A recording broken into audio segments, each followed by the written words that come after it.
de crédito dele. Então ele vende alguns produtos, entre eles aumentar o crédito concedido. Ele tem que reter, né? Não consegue complemento. Cláudia, olha essa questão aqui da Sandra de Curitiba. Ela diz assim, ó, fiz um refinanciamento e o banco me cobrou uma taxa extra de R$150 para depositar esse dinheiro em 3 dias. Ou então o dinheiro só cairia em 5.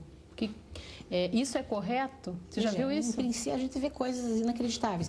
Mas, em princípio, não, né? Teria que haver uma justificativa. Quer dizer, que tarifa é essa?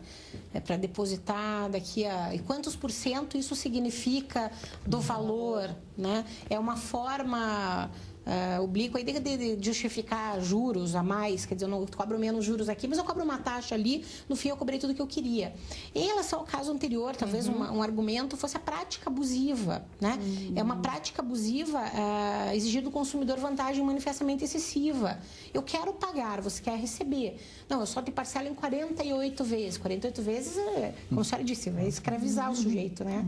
Que não vai conseguir pagar também, porque os juros são tão altos nesses 48 meses que ele fatalmente vai deixar de pagar. Então, talvez caracterizar como uma prática abusiva a exigência do...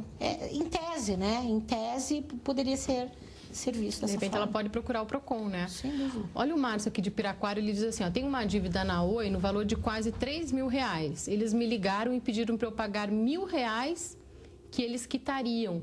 Mas não tem esse dinheiro agora. Existe alternativa para eu pagar essa dívida? Então, a dívida que é de 3.000, a operadora solucionaria por 1.000. Mesma situação que você já tinha mencionado no início, né? É a política deles. Mas o que ele faz? Qual foi a dívida base, né? Esse é um ponto fundamental. Vale a pena ele emprestar esse dinheiro para pagar, então? Então, pelos descontos colocados aí, claro que vale a pena. Ele vai pagar a terceira parte. Porém, eu concordo com a colega, tem que analisar primeiro qual foi a dívida inicial. Será que foi 1.000, não foi 500? Enfim, por que chegou a 3.000?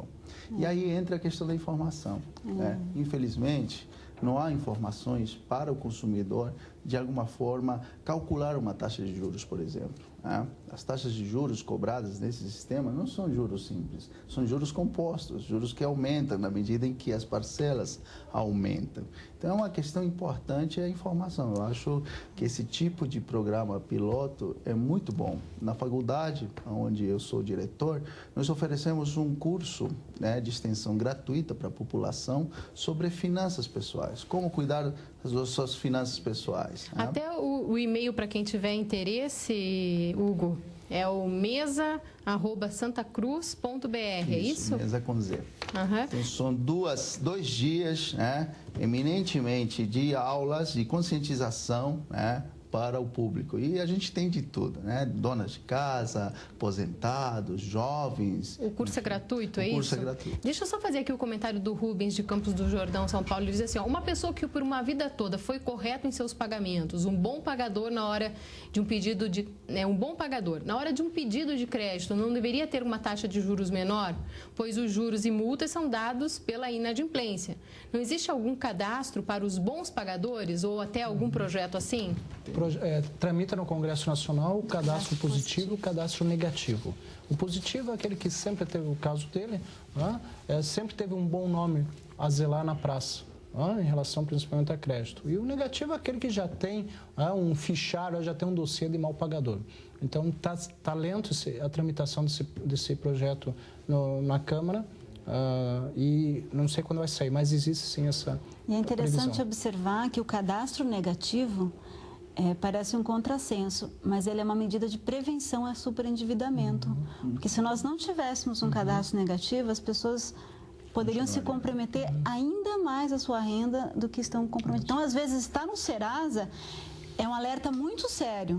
Olha, você provavelmente está super endividado, salvo se essa inscrição for indevida, se o débito não for devido. Claro, nós temos algumas exceções. Mas o cadastro de inadimplentes negativo, ele também traz um alerta muito sério. Tanto é que é um dos indicadores para se considerar o inadimplemento no país. Doutora, quem está super endividado pode procurar o Tribunal de Justiça? Começa procurando por onde? Como é que é? Na verdade, o projeto ele está na página do Tribunal de Justiça, www.tjpr.jus.br. Lá está disponível um formulário em que a pessoa, sempre pessoa física e de boa fé, vai preencher algumas perguntas. Primeiro são dados pessoais, dados socioeconômicos, a renda familiar, quanto gasta com água, com luz, com moradia, depois eu explico por que tudo isso, e a relação dos seus credores com os quais deseja renegociar. Sempre credores decorrentes de relação de consumo, não pode ser dívidas fiscais, alimentícias ou decorrência de acidente de trânsito, né? Nesse formulário, por que desses dados socioeconômicos? Na hora do acordo, vai se procurar sempre preservar, isso é um objetivo, uma parte da renda da pessoa para as despesas básicas de sobrevivência. Nada adianta fazer um acordo que a pessoa vai ter que deixar de pagar a água, depois pagar a luz, e ela vai não cumprir o acordo e vai ainda continuar super endividada. O telefone 0800 do PROCON é... 0800 41 15 12. O site é www.procon.pr.gov.br. Gente, muito obrigada pela participação de vocês, tá? Pelos esclarecimentos. Obrigada a você aí de casa também pela companhia. E você não pode perder o Aqui Entre Nós, que vai ao ar amanhã, depois da segunda edição do Jornal da Educativa, 10h10 da noite. Eu conversei com o navegador Amir Klink. Ele contou um pouco das tantas viagens que ele fez. É amanhã. E no Com a Palavra, Adriano, André Santos e Ronaldinho Gaúcho não foram escalados aí pelo Dunga hoje para fazer parte da seleção brasileira, né? Mas continuam sendo figurinhas cobiçadas do álbum da Copa. Uma febre que atingiu principalmente os adultos. É sobre isso que vamos falar amanhã. Porque muitos adultos mantêm o comportamento de criança e até em alguns casos têm medo de crescer. É a tal síndrome de Peter Pan. Já ouviu falar? Não perca, às 7 da noite. Tchau.